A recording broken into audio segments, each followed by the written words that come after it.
नमस्कार। एक दिन के अंतराल के बाद आज मैं फिर आपके सामने उसी वक्त की एक और घटना लेकर आया हूँ। उसी वक्त से मेरा आशय आप समझ गए होंगे। ये वो वक्त था जब न पुलिस के पास कोई संसाधन थे, न पब्लिक के पास कोई संसाधन थे। अपराध और अपराधी अपने चरम पर थे। पुलिस अपनी मनमानी करती थी। आज का वाकया है 8 फरवरी 1996 का। थाना है सादतगंज और जनपद है लखनऊ। मैंने बार बार बताया कि मैं तब तक लखनऊ में पोस्टेड हो चुका था।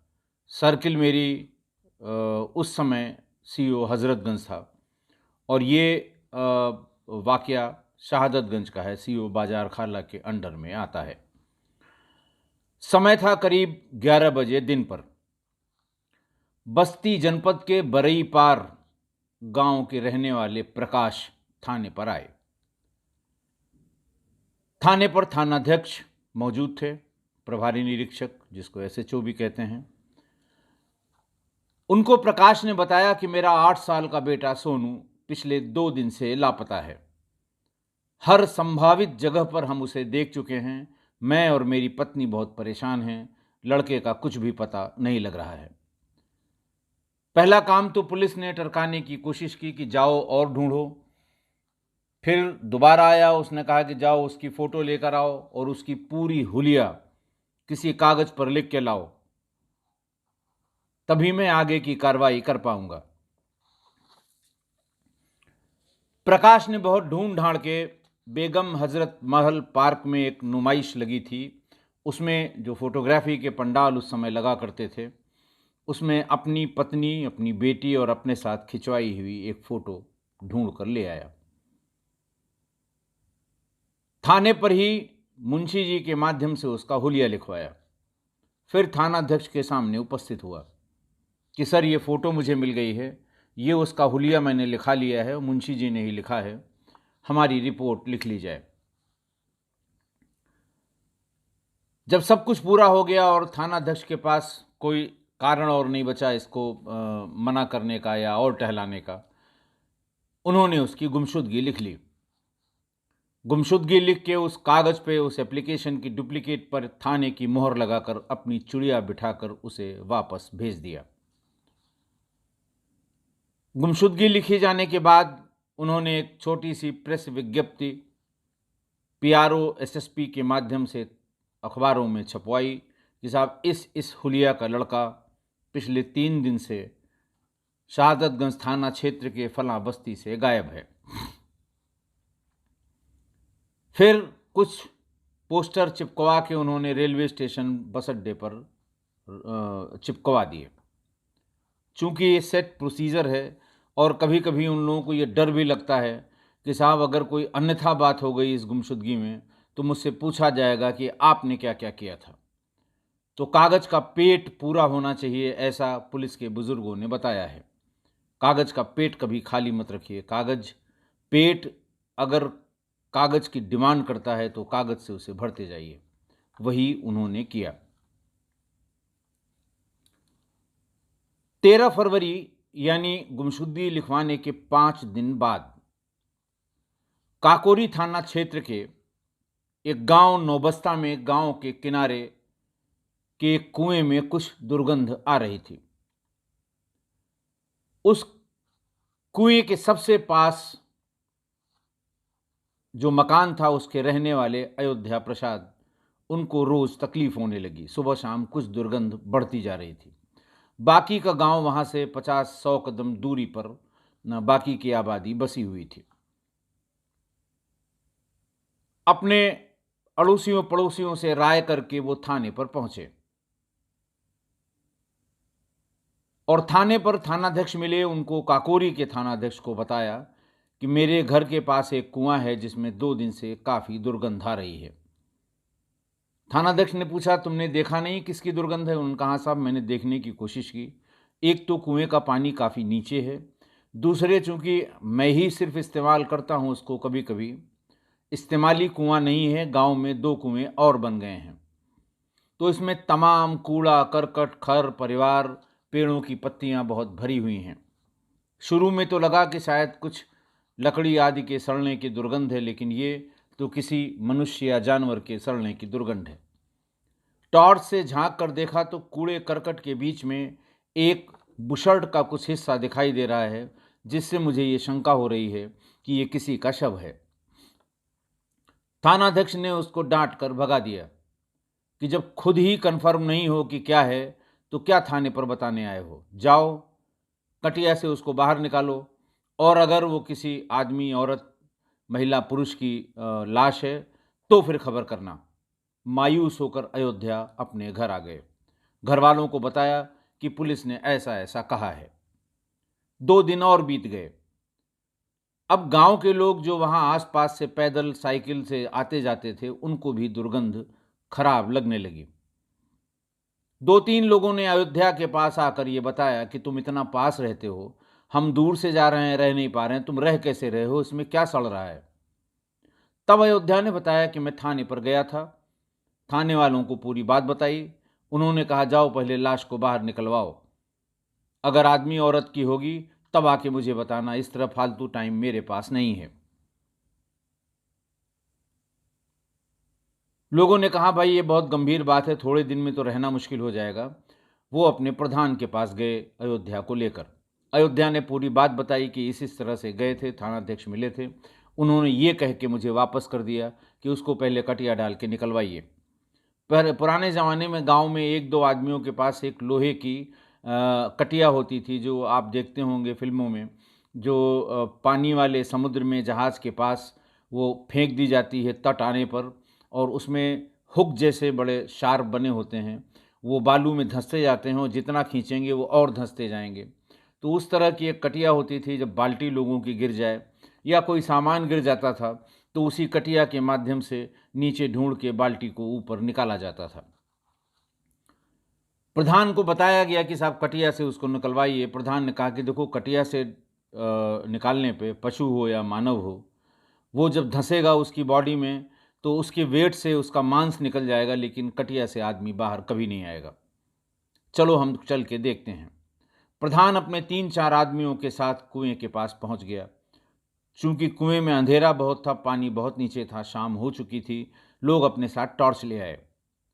टॉर्च से जब वो नज़दीक गए प्रधान, तो उन्होंने कहा हाँ बदबू तो बहुत कस की है, चाहे जानवर की है चाहे आदमी या औरत की है, तुम बता रहे हो शर्ट दिखाई दे रही है। टॉर्च लगा कर देखा तो उनको भी शर्ट दिखाई दी। उन्हें भी डाउट हुआ। उन्होंने अपने साथ आए हुए लोगों को कहा कि आप लोग गांव जाइए और रस्सी 2-3 लोगों की रस्सियां बांध के लाइए, क्योंकि मांग के लाइए, क्योंकि इसमें 2 रस्सियों की ज़रूरत पड़ेगी।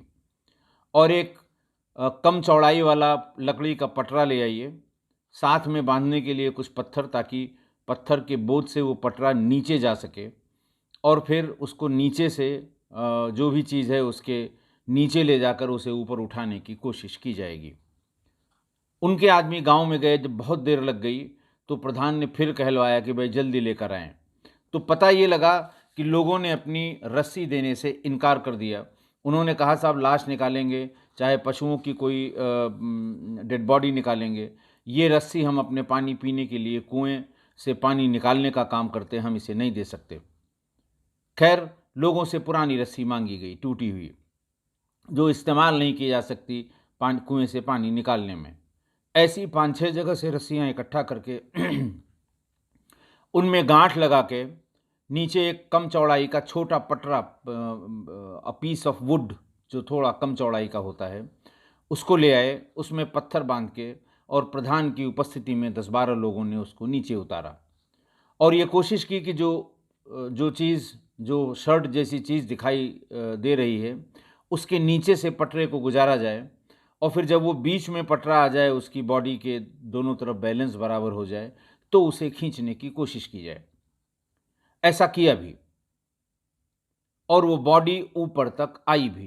टॉर्च की रोशनी में ये स्पष्ट हो गया कि ये किसी आदमी का शरीर लग रहा है, लेकिन चूंकि प्रॉपरली दोनों तरफ बराबर इवनली डिस्ट्रीब्यूटेड बॉडी नहीं थी पटरे के दोनों तरफ, इसलिए वो फिसल के 2 बार गिर गई। लेकिन तीसरे चौथे प्रयास में उन लोगों ने उसको ऊपर खींच लिया। काफ़ी वक्त लगा और टाइम रात का लगभग 9 बज गया। पहली बार जब वो थोड़ा ऊपर तक आई थी और टॉर्च की रोशनी में ये लगा था कि ये किसी आदमी का शव है, तभी प्रधान ने एक मोटरसाइकिल से गांव के एक लड़के को थाने के लिए रवाना कर दिया कि काकोरी थाने जाकर उनको बताइए कि जो खबर अयोध्या दे गए थे वो हम लोगों ने उसको देखा है, वो आदमी की बॉडी है, हम निकालने की कोशिश कर रहे हैं और आप लोग भी तुरंत आ जाइए।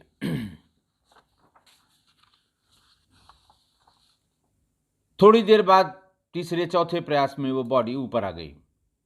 बॉडी बुरी तरह से सड़ गई थी और जो भी उसकी ओरिजिनल साइज रही होगी उसका 2-3 गुना फूल गई थी।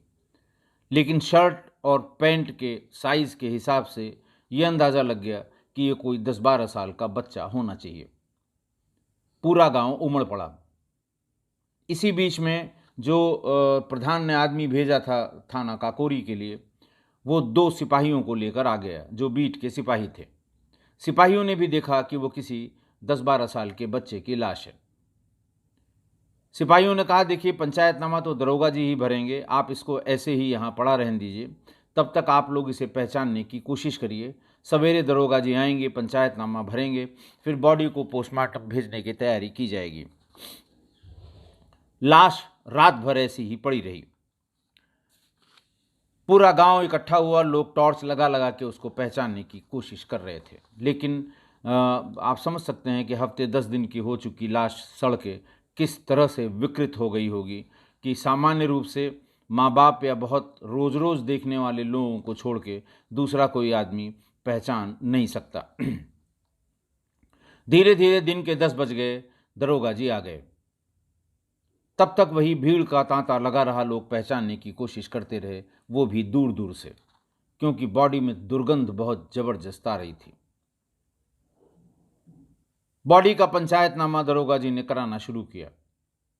अब आप अंदाज लगाइए कि इतनी बदबूदार बॉडी, में पहले की एपिसोड्स में बता चुका हूं कि पुलिस जो है रुमाल में कपूर का थोड़ा सा टुकड़ा बांध के नाक पर बांध लेती है ताकि सांस लेते समय नाक से वो कपूर की महक उनके नाकों तक जाए और उस दुर्गंध जो बॉडी से निकल रही है उसकी दुर्गंध ना आए, इसका इंतज़ाम करके। और फिर इतनी सड़ी गली लाश के हाथ लगाते ही उसकी स्किन छूट जाती है, उसको उलटना पलटना, चोट के निशान देखना, उसमें जो बॉडी के डिफरेंट पार्ट्स पंचायतनामा की जिल्द में होते हैं उसमें अलग अलग जगह मार्क करना, ये काम पंचायतनामा भरते समय होता है।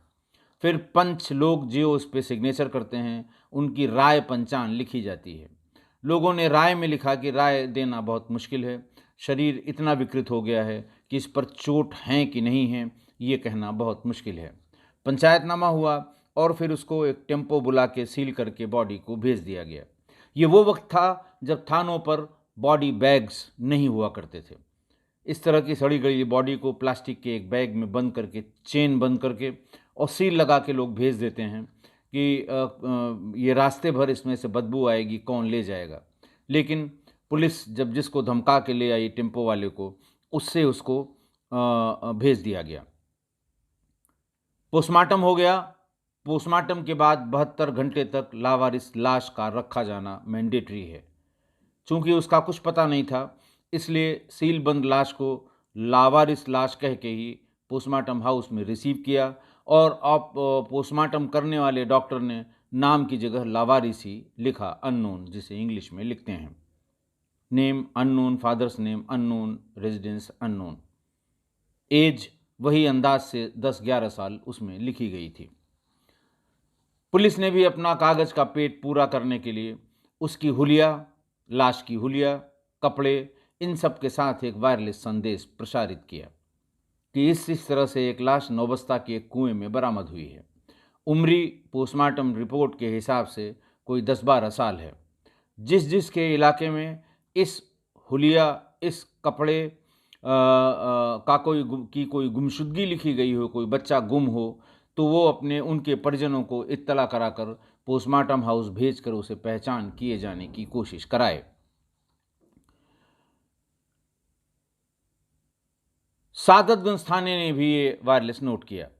जब वायरलेस पढ़ाया जाता है तो इंश्योर किया जाता है कि सभी अधिकारियों के जो वायरलेस नोट करने वाले हैं और थाने पर जो वायरलेस नोट करने वाले मुंशी होते हैं, उन लोगों ने नोट किया कि नहीं किया। वो पूछते हैं कि मैसेज नोट किया गया। उधर से जवाब आता है रॉजर नोटेड। जब ये कागज़ लिखा पढ़ी में उनके पास आ गया तो गुमशुदगी उठाकर देखी गई। तो उस उम्र, उस हुलिये, अब जैसे किसी की गुमशुदगी 60 साल की है तो उसके यहाँ इत्तला करने का कोई मतलब नहीं है। किसी की 40 साल की है तो भी उसको वहाँ उसके घर पे इत्तला करने का कोई मतलब नहीं है। 7-8 साल से लेकर 10-12 साल के बच्चों की गुमशुदगी जिनकी जिनकी लिखी हुई थी, सिपाहियों को भेज के उनके घर इत्तला की गई। प्रकाश के घर भी बीट के 2 सिपाही पहुंचे। पता लगा प्रकाश नहीं है। प्रकाश की पत्नी घर पर थी, उसकी एक बेटी घर पर थी। पत्नी ने बताया कि प्रकाश अपने बच्चे को ढूंढने के लिए अपने गांव बरईपुर, जो जिला बस्ती में पड़ता है, वहां गए हुए हैं। आज ही गए हैं और हमारे पास ऐसा कोई साधन नहीं है कि हम उनको इत्तला कर सकें। शाम से पहले वो घर पहुंचेंगे नहीं। इस पर सिपाहियों ने कहा कि आप चल के देख लीजिए, बेटा तो आपका भी है जिसकी गुमशुदगी उसके बाप ने लिखाई है। महिला ने साफ मना किया कि साहब, लाश देखने की मेरी हिम्मत नहीं है, मुझे बहुत डर लगता है, मैं नहीं जा पाऊंगी। सिपाही अगल बगल के 4 लोगों को ले आए और ये कहा कि देखिए, ये जाने से इनकार कर रही हैं, मैं रिपोर्ट बनाऊंगा कि इनको ये बात बताई गई, जाने से इनकार किया। आप लोग अपनी गवाही में नाम लिख दीजिए, हमारा काम हो जाएगा, कागज़ का पेट पूरा हो जाएगा। कल को ये नहीं कह सकती हैं कि साहब आपने इसका 72 घंटे बाद अंतिम संस्कार कर दिया, हमें बताया तक नहीं कि हम आके एक बार देख भी लेते कि मेरा बेटा है कि नहीं है।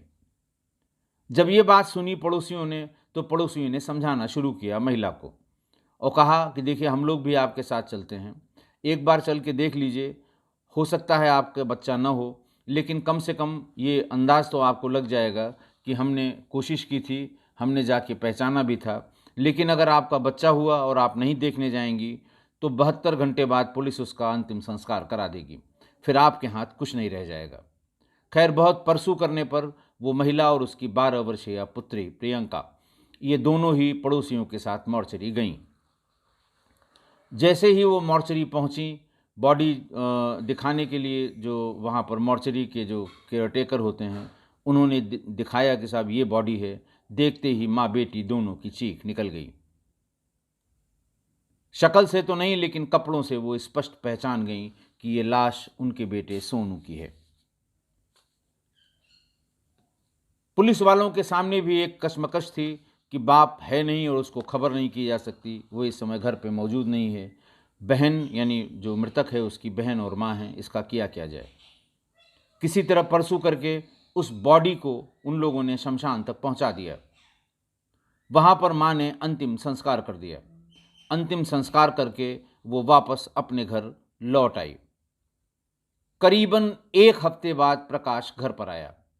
घर पर आते ही माँ बेटी दोनों रोईं और उन्होंने बताया कि ऐसा ऐसा हुआ है, मैंने पहचाना है, कपड़ा फलां, पैंट फलां, शर्ट फलां, चप्पल भी बताई कि ये चप्पल भी थी, उसमें एक पैर की नहीं थी। इतना सब बताने के बाद प्रकाश उस पर बहुत नाराज हुआ। उसने कहा, तुमने गलत पहचाना होगा, मैं गांव गया था। गांव के अपने तांत्रिक, जो हम लोगों के कुल गुरु हैं, कुल के तांत्रिक हैं, उनसे पूछा कि मेरा बेटा कहाँ होगा। उन्होंने कहा कि पश्चिम की दिशा में एक फैक्ट्री में काम कर रहा है। गुरु महाराज गलत नहीं बोल सकते हैं, तुमने फालतू बात की है। मैं पश्चिम की दिशा में यानी गाज़ियाबाद जा रहा हूँ, जहाँ मैं पहले काम करता था। मैं वहाँ देखने की कोशिश करूँगा, क्योंकि वही दिशा है जहाँ पर हमारे तांत्रिक ने बताया है। माँ ने बहुत रोकने की कोशिश की कि कोई कन्फ्यूज़न नहीं है। बेटी ने भी बताया कि नहीं, वो सोनू की ही लाश थी। तमाम चीज़ें उसने बताईं, लेकिन वो कतई रुकने को तैयार नहीं था। प्रकाश वहाँ से सीधे गाज़ियाबाद चला गया। इधर जब पोस्टमार्टम रिपोर्ट आई तो पोस्टमार्टम रिपोर्ट में cause of death due to asphyxia as a result of throttling आया, यानी उसकी लैरिंग्स, यानी जो श्वास की नली होती है, वो टूटी हुई पाई गई। सिर्फ इसी बिना पे ये लिखा गया कि इसकी थ्रॉटलिंग हुई है, गला दबाया गया है, और गला दबाने के कारण सांस रुक जाने से इसकी मृत्यु हुई है। पुलिस के पास मुकदमा लिखने के सिवा कोई चारा नहीं था। पुलिस ने पीएम रिपोर्ट अटैच करके एक आख्या सादतगंज पुलिस को भेजी और ये लिखा कि पोस्टमार्टम रिपोर्ट के अनुसार हत्या का होना पाया गया है। चूंकि आपके यहाँ गुमशुदगी लिखी गई है, इसलिए आप अपने थाने पर इसका मुकदमा दर्ज करके अग्रिम विवेचना करें। सादतगंज वो रिपोर्ट आई। सादतगंज पुलिस के पास और कोई चारा नहीं था, क्योंकि पोस्टमार्टम हत्या की तरफ इंगित कर रहा था। उन्होंने फौरन प्रकाश की लिखाई हुई गुमशुदगी को तरमीम करके एफआईआर में 302 धारा 302 आईपीसी में मुकदमा लिख लिया। चूंकि गुमशुदगी प्रकाश यानी मृतक के बाप की तरफ से लिखाई गई थी, इसलिए वही वादी मुकदमा हुए। हत्या का एक मुकदमा थाने पर दर्ज हो जाए तो फिर सबको थोड़ी परेशानी होती है कि जल्दी से अगर इसका निराकरण नहीं हुआ तो इसमें बड़ी पूछताछ होगी। आईओ ने सबसे पहले कहा, वादी को बुला के लाइए। पहला काम होता है कि वादी का बयान नोट किया जाए। दूसरा, नक्शा नज़री बनाई जाए जहां पर यह घटना हुई है या जहां पर लाश मिली है। पुलिस प्रकाश के घर पहुंची। उसकी पत्नी और बेटी ने कहा कि साहब वो मानने को तैयार नहीं थे, वो गाजियाबाद की तरफ गए हैं बच्चे को ढूंढने के लिए। पुलिस को लगा कि वादी का कोई इंटरेस्ट नहीं दिखाई दे रहा है, कतई परसू नहीं कर रहा है, मां भी उसकी कभी नहीं आ रही, जाने पर कोई न कोई जवाब मिल जाता है। पुलिस अपने कामों में उलझी रही। 6 महीने तक एक आध बार सिपाहियों को भेजकर दिखवाया, लेकिन प्रकाश हमेशा घर से अनुपस्थित मिला। 6-7 महीने बाद फिर जब पुलिस आई तो घर पर ताला बंद था। पड़ोसियों ने बताया कि प्रकाश का इंतज़ार करते करते माँ बेटी दोनों बहुत परेशान हो गई थी और हम लोगों को बता के गई थी कि हम लोग प्रकाश को ढूंढने गाज़ियाबाद जा रहे हैं। वो गाज़ियाबाद कह के ही घर से गया था। फिर पुलिस अपने काम में लग गई। धीरे धीरे साल भर हो गए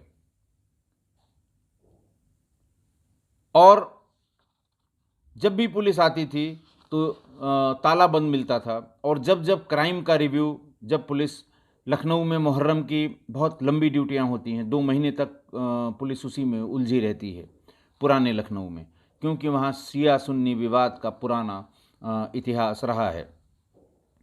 ये उसी क्षेत्र का थाना है शहादतगंज। तो जब खाली हुई पुलिस तो फिर पूछा, फिर पता लगा कि अब तो साहब कोई नहीं है, ताला बंद है। जब थोड़ा इन सब चीज़ों से खाली होती है पुलिस तो क्राइम का रिव्यू होता है। कभी सर्किल ऑफिसर करते हैं, कभी एसपी सिटी करते हैं और कभी कभी एसएसपी किया करते थे। तो क्राइम के रिव्यू में पेंडिंग इन्वेस्टिगेशन, एक मर्डर का मुकदमा देख के सभी पूछते थे क्या बात है, क्यों पेंडिंग है। जवाब वही आता था कि साहब वादी के घर में ताला बंद है, कोई कुछ बयान देने को तैयार नहीं है, किसी को अगल बगल किसी को कुछ पता नहीं है। पुलिस भी परेशान हो गई थी, बार बार पूछती थी। पड़ोसियों को हिदायत दे के चली आती थी कि वो जैसे ही आए खबर करना, या उसको पूछते हुए कोई आए तो खबर करना, या ये पता लग जाए कि वो कहाँ पर है तो खबर करना। हम अपने स्तर से भी प्रयास कर रहे हैं। पड़ोसियों का ये कहना था कि साहब अभी 1.5 साल पहले से ही यहाँ आकर रहने लगे हैं, इसलिए उनके बारे में बहुत ज़्यादा जानकारी नहीं है। धीरे धीरे 1.5 साल हो गए। 1.5 साल बाद 29 नवंबर 1997 एक दिन रात में प्रकाश करीब 12 बजे घर पर आया। चोरी से चुपचाप ताला खोला, एक टेम्पो बुलाया और अपना सामान उस पर रखने लगा। पड़ोसियों की नज़र पड़ गई। 3-4 लोग इकट्ठा होकर आ गए और उसे पकड़ लिया, पकड़ने की कोशिश की। पड़ोसी इकट्ठा हुए तो प्रकाश ने भागने की भी कोशिश की, लेकिन उसको घेर के पकड़ लिया। पकड़ के उसे सीधे शहादतगंज थाने ले गए, क्योंकि 1.5 साल से 20 बार पुलिस आ चुकी थी और पड़ोसियों को भी कभी कभी धमकाती थी कि तुम लोग झूठ बोलते हो, वो आता होगा, और अगर अब की बार आके चला गया तो हम तुम्हें भी बंद करेंगे। पुलिस का नॉर्मल रवैया है, सामान्य भाषा है। इसलिए पड़ोसी भी परेशान थे, पकड़कर सीधे थाने ले आए। तो 1.5 साल से परेशान पुलिस ने अपना शिकार मिलते ही तत्काल श्रेणीबद्ध पूछताछ शुरू कर दी। बहुत ज्यादा देर नहीं लगी कि प्रकाश अपनी औकात पर आ गया और उसने पूरा वाकया बताया। उसने बताया कि आज से लगभग 15 साल पहले मेरे गांव बरईपुर में मेरी शादी हो गई, मेरी पत्नी आई और उसे एक बेटा भी हुआ। लेकिन गरीबी बहुत थी और पत्नी और बच्चों की परवरिश करने में दिक्कत हो रही थी। एक दिन मैंने और मेरी पत्नी ने मिलकर ये डिसाइड किया कि गांव के ही एक बड़े परिवार के आदमी, वो गाज़ियाबाद में एक फैक्ट्री में मैनेजर हैं, उनसे बात करके उस फैक्ट्री में लेबर का भी काम अगर मिल जाएगा तो हम लोग वहीं चलेंगे, बच्चे को वहीं पढ़ा लेंगे और उतने में हम लोग गुजारा कर लेंगे, यहाँ कुछ भी नहीं मिलता। जब ये तय हुआ तो प्रकाश वहाँ से गाज़ियाबाद आया, अपने गांव के उस फैक्ट्री के जो मैनेजर थे उनसे बात की। उन्होंने फ़ौरन कहा कि कोई बात नहीं है, तुम आकर काम करो। धीरे धीरे 6-8 महीने में उसको एलिवेट करके सुपरवाइज़र बना दिया गया, जो लेबर्स को सुपरवाइज़ करते थे, कौन आ रहा है, कौन नहीं आ रहा है, किसकी कितनी छुट्टी है, दिन भर में किसने कितना काम किया, कितना पेंडिंग छोड़ दिया, इस तरह का काम सुपरवाइज़र के जिम्मे में होता है। उसने पास में ही डाबर फैक्ट्री के ठीक पीछे की तरफ गांव में एक मकान, एक कमरा भी किराए पर ले लिया, क्योंकि उसी के पास उसकी फैक्ट्री भी थी। अकेला रहता था, अपना खाना खुद बनाता था और खाता था। उसी के पास वहाँ कच्चे पक्के, अध कच्चे अध पक्के मकानों में उसी फैक्ट्री के कुछ और लेबर भी रहने लगे। इनका एक पड़ोसी लेबर जो पास के बस्ती के पास के जनपद बहराइच का रहने वाला था, उससे इसका आना जाना ज़्यादा था और चूंकि प्रकाश उनका सुपरवाइज़र था, इसलिए उनकी थोड़ी सेवा शुश्रूषा भी किया करता था और ज़्यादातर वही खाना बनाकर, चाहे इनके घर में बनाए चाहे अपने घर में बनाए, इनको खाना खिलाने लगा, ऐसा प्रकाश ने बताया। इसी बीच में वो छुट्टी पर घर गया अपने गांव बहराइच में। लौटा तो उसकी शादी हो चुकी थी और अपनी पत्नी के साथ वापस आया। पत्नी से प्रकाश ने कहा मैं मिलने गया और बात ही बात में मैंने उसको बताया कि भाई मेरा खाना तो यही बनाया करते थे। उसकी पत्नी ने कहा कि साहब मैं इनका भी खाना बनाती हूँ, आपका भी बना दूंगी।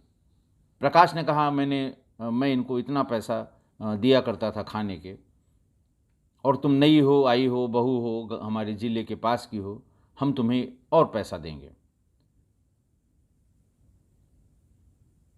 और वो रोज़ सुबह शाम प्रकाश का खाना बनाने लगी। वो नवविवाहिता जो बगल में पड़ोस में इसके अंडर में काम करने वाले लेबर की पत्नी थी। प्रकाश आगे बताता है कि धीरे धीरे हमारे उसके संबंध हो गए। मैं उसके सारे खर्चे उठाने लगा और साल 1.5 साल में ही उसके एक बेटी पैदा हुई।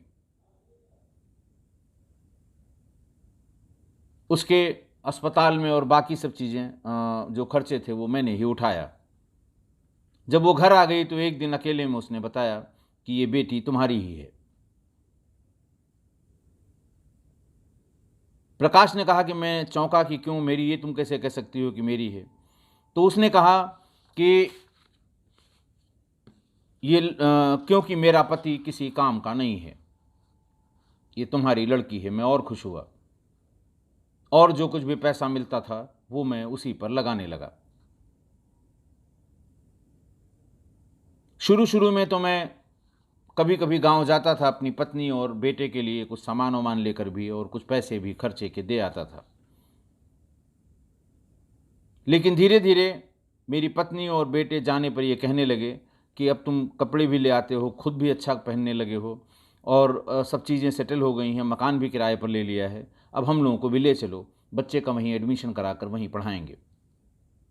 प्रकाश कहने लगा कि मैं उनको तंगी का हवाला देकर टालने लगा। मैं उनको कभी भी गाज़ियाबाद जहाँ मैं रहता हूँ वहाँ लाना नहीं चाहता था। वो जानता था कि आएंगी तो फिर चीज़ें खुलेंगी और नुकसान होगा। फिर प्रकाश ने यह भी बताया कि पिछले 5 सालों में फिर मैंने गांव जाना ही बंद कर दिया। इसी बीच में उसके एक बेटा भी पैदा हुआ। उसके लिए भी उसने यही बताया कि तुम्हारा ही है। लेकिन धीरे धीरे प्रकाश का कहना था कि मैंने नोटिस किया कि उसके घर में और दूसरे लोगों का आना जाना शुरू हुआ। ये देखकर प्रकाश ने कहा कि मेरा माथा ठनकने लगा। मैंने उस महिला का पीछा करना शुरू किया। एक दिन मैंने अपने ही फैक्ट्री के एक दूसरे कर्मचारी के साथ इसे सब्जी लेते हुए हंस हंस के बात करते हुए देखा बाजार में। मैंने और पता किया तो धीरे धीरे एक दिन बात पूरी खुल गई। जब बात पूरी खुल गई तो उस आदमी को जो इसके यहाँ बहुत आने जाने लगा था, उसको एक दिन उसके घर में ही पकड़ा मैंने, और पकड़ने के बाद उसके साथ मारपीट की। थोड़ी देर बाद वो 4-5 और आदमियों को लेकर आ गया और उसने मुझे भी मारा और मेरी पत्नी को भी मारा। मेरी पत्नी के ऊपर तमाम तरह के आरोप लगाए। उस दिन हम लोग घबरा गए। उसी रात मैं, मेरी पत्नी और दोनों बच्चे, लड़की और लड़का, इनको लेके मैं ट्रेन पर बैठा और लखनऊ आ गया। लखनऊ आके कुछ दिन हम लोगों ने स्टेशन पर व्यतीत किए और वहीं ऐशबाग के पास एक प्लाईवुड की फैक्ट्री में मुझे नौकरी मिल गई। जहां बाकी सब लेबर रहा करते थे प्लाईवुड फैक्ट्री के, वहीं मैंने भी एक छोटा सा कच्चे ईंटे का एक मकान था, वो ले लिया। वहीं पर वो पूरी झुग्गी झोपड़ी टाइप की थी, वहाँ सारे लेबर रहा करते थे। लेकिन उस आदमी की वो मारपीट मेरे दिमाग से जा नहीं रही थी। और जब से हमें उस महिला के यहाँ आने जाने वालों पे शक हुआ, तब से मुझे ये शक होने लगा कि लड़की तो मेरी ही है, क्योंकि शक्ल सूरत और रंग सब मुझसे मिलता जुलता है। लेकिन लड़का बिल्कुल गोरा है और उसकी शक्ल न तो मेरी जैसी है न मेरी पत्नी जैसी है। मैं बराबर इसी बात पर शंका करता रहा, उसके बोलने के अंदाज, उसके चलने के अंदाज कि कुछ तो मिलेगा हम दोनों में से। लेकिन मैं इस निष्कर्ष पे पहुंचा कि ये मेरा बच्चा नहीं है। हो न हो ये उसी का बच्चा है जिससे बाद में उस महिला के संबंध हो गए थे। उस महिला का नाम माया देवी, बेटी का नाम प्रियंका जो 12 साल की थी, और बेटे का नाम सोनू था। बदले की आग में जलते जलते एक दिन शाम को जब पत्नी और बेटी कुछ लेने गई थी बाजार में, बेटा यानी सोनू सो रहा था, उसका गला दबा के मैंने उसे मार डाला। मैं तब तक उसका गला दबाए रहा जब तक उसकी जान नहीं निकल गई। नवंबर का महीना था, ठंडक आ गई थी। एक छोटे से कंबल में उसको लपेट के गोद में अपने लेके और एक टेम्पो मैंने कर लिया। टेम्पो करके मैं वहाँ से सीधे काकोरी की तरफ गया। काकोरी के पास ये नौबस्ता जो गांव है, वहीं हमारे साथ की एक और लेबर का मकान था और उसके बच्चे की बर्थडे पार्टी में मैं वहाँ आया था। उस कुएं के बगल से ही होके मैं उसके घर तक गया था, बर्थडे पार्टी अटेंड की थी और वापस लौट आया था। मेरे दिमाग में वो कुआं घूमने लगा। काकोरी में उस नौबस्ता के पास ही मैं उस बच्चे को लेके उतर गया। ड्राइवर को जो चला रहा था उसको किराया दिया। उसने पूछा भी, भाई इतनी रात में बच्चे को? उनका नहीं, डॉक्टर साहब हमारे यहीं रहते हैं। मैं पैदल ही पैदल उस कुएं तक पहुंचा। इधर उधर देखा, कोई नहीं था। सोनू को उस कुएं में फेंक दिया, कम्बल को अपने कंधे पर रख लिया। वहां से सीधे फिर सड़क तक आया और एक टेम्पो करके सादतगंज अपने मकान तक आ गया।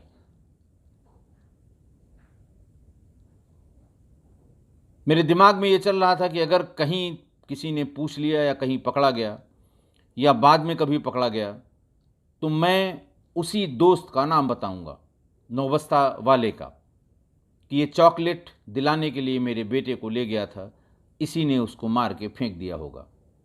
लेकिन ये सब कहानी तब गड़बड़ हो गई जब इसकी लाश को निकाल लिया गया और मेरी पत्नी और बेटी ने उसको पहचान लिया। मुझे डर लग गया कि अब क्योंकि जब मैं वहाँ से लौट कर आया तो पत्नी बच्चे के बारे में पूछ रही थी। तो मैंने कहा कि मैं भी गया था देखने उसको, तुम लोग जब आई हो उसके पहले मैं उसको देखने निकल गया था। पत्नी ने तब भी शंका व्यक्त की थी कि बड़ी जल्दी तुम देखने निकल गए, अभी तो मैं सोता हुआ छोड़ गई थी, 1 घंटे में लौट आई, इतनी देर में वो तो सो के उठा होगा तो कहाँ चला जाएगा।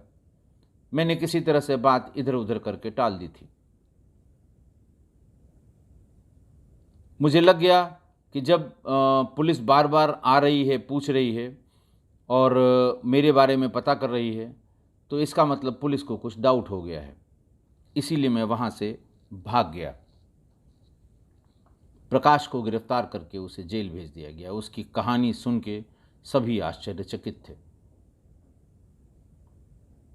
कोई कैसे अपने बेटे को, 8 साल के बेटे को मार के उसको कुएं में फेंक सकता है। जेल भेजा गया, तब उसके बेटे की हत्या के 1.5 साल बाद उस बच्चे को न्याय मिल सका। आज की घटना, आज एक अबोध बालक की हत्या इसलिए कर दी गई कि उसकी शक्लो सूरत बाप से नहीं मिलती, माँ से नहीं मिलती। उस ज़माने में डीएनए फिंगरप्रिंटिंग या डीएनए मैपिंग के बारे में आधे से ज़्यादा पुलिस ही नहीं जानती थी। पब्लिक कैसे जान पाती है, या पब्लिक कैसे जानेगी कि ये भी एक विधा है बाप और बेटे के बीच में पहचान करने का। ये किसी की जानकारी में नहीं था। सामान्य आदमी तो कभी सोच भी नहीं सकता। प्रकाश ने अपने पत्नी और बेटे को छोड़कर जो कुकृत्य किया यहाँ पर, उसकी सज़ा उसको मिलनी ही थी, हर हाल में मिलनी थी। अपने हाथों से अपने बेटे को मार दिया और फिर जेल भी चला गया। वही कहते हैं ना कि बुरे काम का बुरा नतीजा। दूसरा और कहते हैं, जो जैसा करेगा वैसा भरेगा। इसलिए थोड़े से सुख के लिए, थोड़े से प्लेजर के लिए अपनों को त्याग देने का वही परिणाम होगा जो प्रकाश के साथ हुआ है। जैसी करनी वैसी भरनी। आशा है आप सहमत होंगे। आज के लिए बस इतना ही। बहुत बहुत धन्यवाद।